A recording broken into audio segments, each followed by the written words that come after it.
Back to my channel, and for today's video guys, meron tayong gagawin na house ngayon, 150 square meter lot.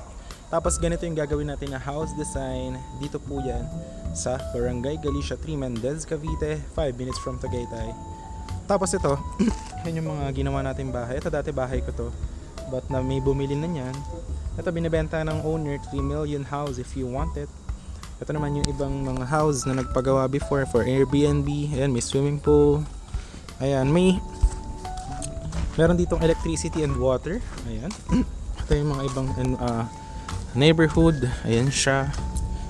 Tapos ito yung isang house binibenta, 3 million. Ayan siya. 100 square meter naman tong house. Yung lot area ng house. Ayan. Ito naman yung ibang mga clients din. Ayan. So this one is hindi siya subdivision. Tapos ano siya, walang mga monthly dues, walang restriction, free transfer of title. Gagawin natin yung house 3 months, no? 3 months natin. Ang down payment is 1 million. Tapos we will have a contract. We will construct this kind of house. Ganyan yung magiging design, A-frame house. Napakaganda niyan, guys. So, ito yung mga houses dito sa paligid, ganyan. Ito sa client natin to, 200 square meter house in lot 6M nabili. Ayan naman, 100 square meter, 2.5M siya nabili before. Ayan. Bali, pakita ko sa inyo yung house. But habang naglalakad tayo, papakita ko yung drone shot kung gaano siya kalapit sa Tagaytay and sa highway. Andiyan lang yung highway. May internet dito, water and electricity. We will turn over yung house pagtapos na may kuryente and electricity. Kuryente and water. Ayan. Tapos internet, may internet dito if you want, no? So yeah, here's the drone shot.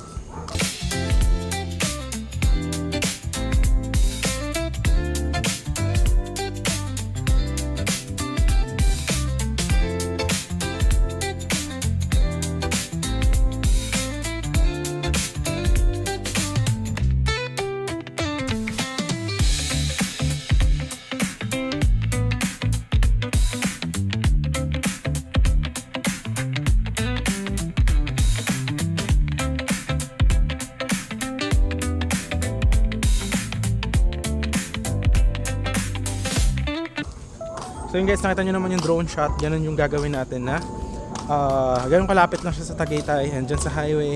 Pwede ka maglakad. Actually, to Palengke, to Tagaytay is just 5 minutes.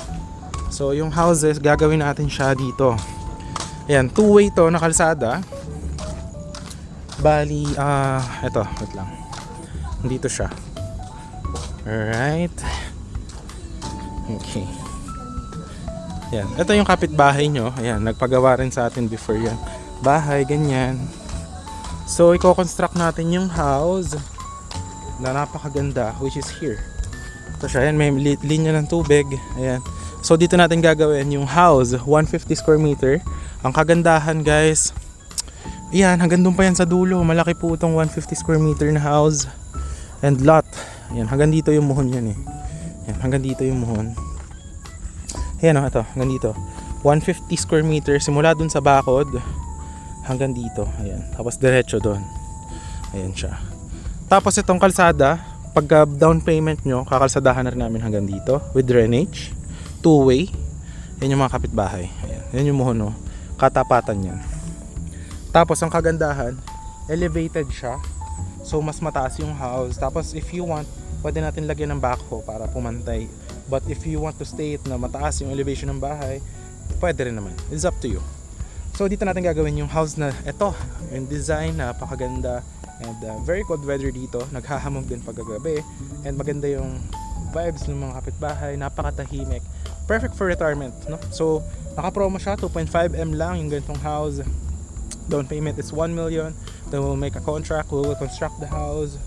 3 months, tapusin na natin yung house. Tapos bayaran nyo, tatapusin namin yun kung ano yung nandun sa design.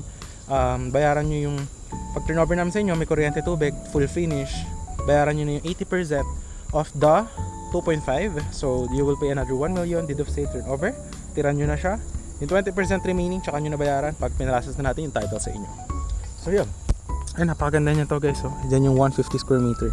Hanggang dun yung muhon. So napakalapad. Tapos dito, lalagyan din niya ng kalsada, no? Alright, ayan, napakaganda at overlooking yan. Yan mo yung mga nature view dito, ayan, oh. Yung mga kapitbahay nyo, tingnan nyo. May bahay pa ditong isa para baka akala nyo dulo na to, ayan oh. Wait lang. Ito dito guys. Andito yung ayan, may isa pang bahay dito na nakatira. Ayan oh. Oh, di ba? Ayan oh. Yan, if you want this house, binebenta yan na may-ari ng 3.5 M. Ayan. So, yun. If you're interested, ayun, napakaganda nito. This is for retirement. Pangarap na bahay, very affordable.